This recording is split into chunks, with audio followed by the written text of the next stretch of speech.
Hi, my name is Ida Birdhill, and I'm the CEO of Automation Works Institute.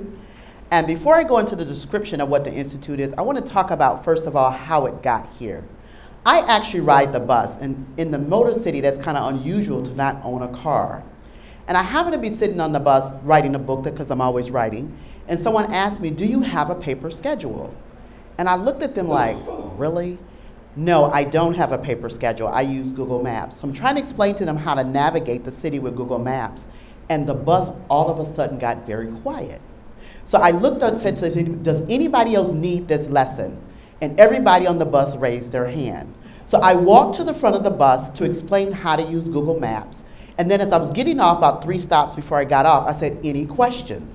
There were questions in the back, so I walked to the back of the bus, answered their questions, and then when I got to my stop, I grabbed my backpack and started to proceed out the door. The bus driver looks at me and said, "I have never seen such a thing." And I went, "Me either," and walked off the bus. But then I thought, most people commute on the bus 2 to 4 hours a day. And if they were to be able to utilize that time productively, they could probably improve their economic circumstances quite a bit. And that's where Automation Works Institute came from. Pretty much we are an IT certification company, and what we're trying to do is to improve people economically by giving them IT certification courses any place that they can find them. And so that's how our story began. Our goal is to become the inner city Wakanda. Everybody saw Black Panther movie? Wasn't that an awesome movie? Well, we believe that we want to turn Detroit into that Wakanda. Thank you, thank you, thank you. So we're providing high-tech training for prosperous hoods. But here's what is happening today. Technology is automating every industry, creating what we call a talent shortage. And whenever you have a shortage and you have lack of supply, the pricing goes up. Notice how those salaries have gone up. But even in the midst of all of that, we are having high poverty right here in the city of Detroit. And part of that is because automation is wiping out jobs that are traditionally held by African Americans. As you can see, office, transportation, production, food preparation, and sales. MIT Technology Review said 47% of those jobs will be gone by 2033, and I believe them. But post-secondary for Detroiters has not been beneficial. As you see on this schedule, Detroit has the highest loan defaults of all of the major cities where there's a minority zip code. How could that be? But yet we have immense poverty. It's not working for them because most of the jobs that they're getting are not in technology. And there's the growth focused on cybersecurity. So what we provide are career certification tracks as a Cisco networking academy, basically grounded in cybersecurity. Right now, cybersecurity has 0 unemployment, high demand. So we made a big bet. We started this academy in December of 2017 for free. Everyone told us we were crazy because Detroiters are not going to be interested. Well, they were. 757 people registered for this free class, and they progressed. We had our first graduates May of this year, 2019, and so now we've extended our what we call the big bet into an income sharing agreement. So there is no upfront tuition for our students. They will pay us as they graduate and get new jobs. Isn't that revolutionary? Thank you. Here's our success, but the one success that makes me excited, our academy is held in 4 branches of the public library system. So you cannot say you can't find us because we're one at every 4 quadrants of the city, northeast, southwest, northwest, and then as well as in the center of the city. So you can get to us. This is our initial market, women, because that's been the bulk of who we serve, African American women, in our follow-on market. But this is how we're going to get paid by the income share agreement. We actually began our income shared agreement this month, October the 15th. Our first few students have registered. They have registered for the entire cybersecurity track. So we've made our first $180,000 in a week, so we're pretty excited. This is our competition. But what makes me excited is our competition charges twice of what we charge. And that's our team.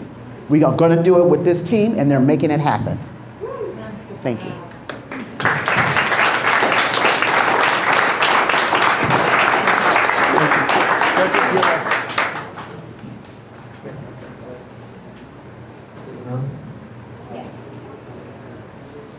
I guess I'll go first.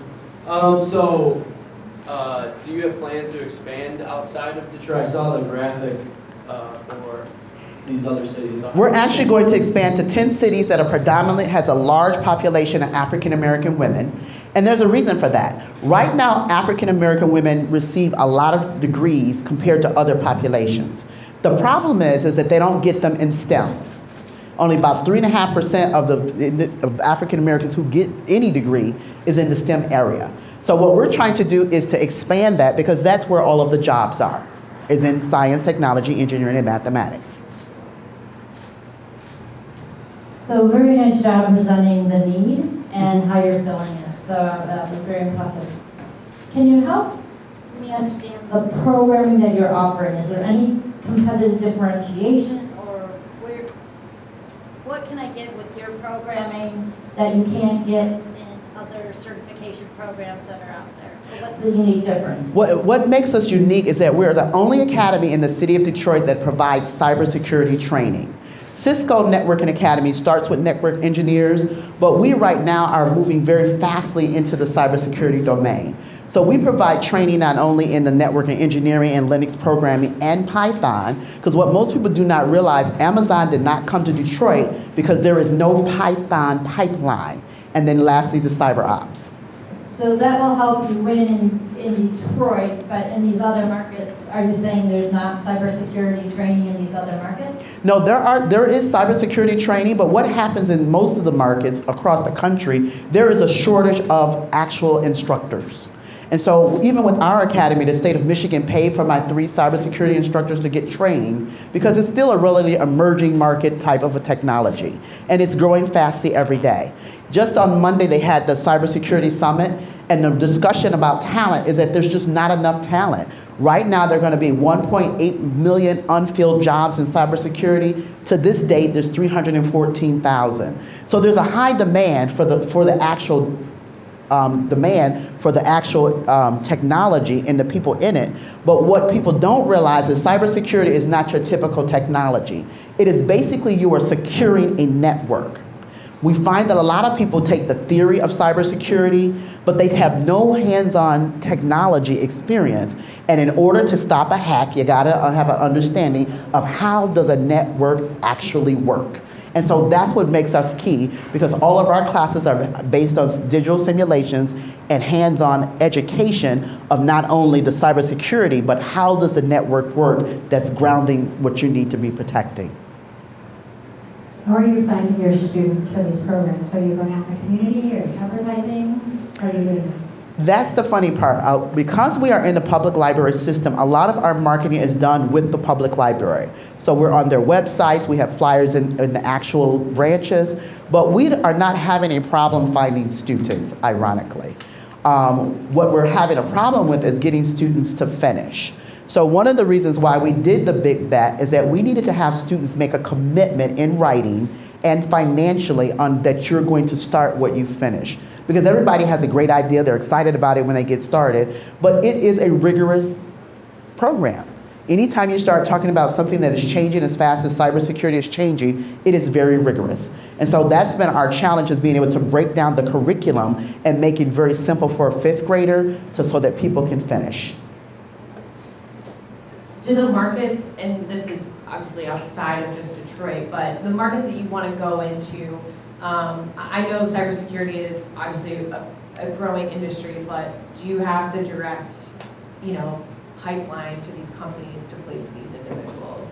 And that's where we spend the bulk of I'm spending the bulk of my time now, is having those conversations.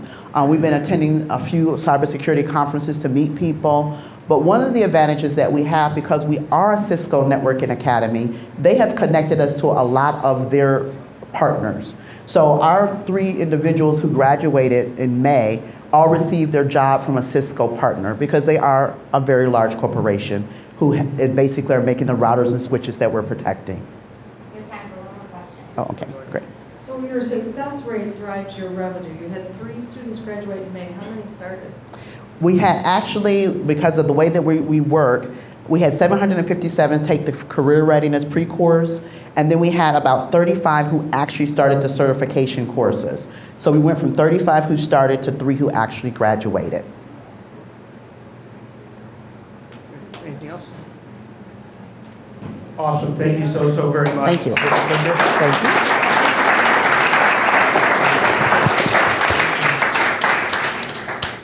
So,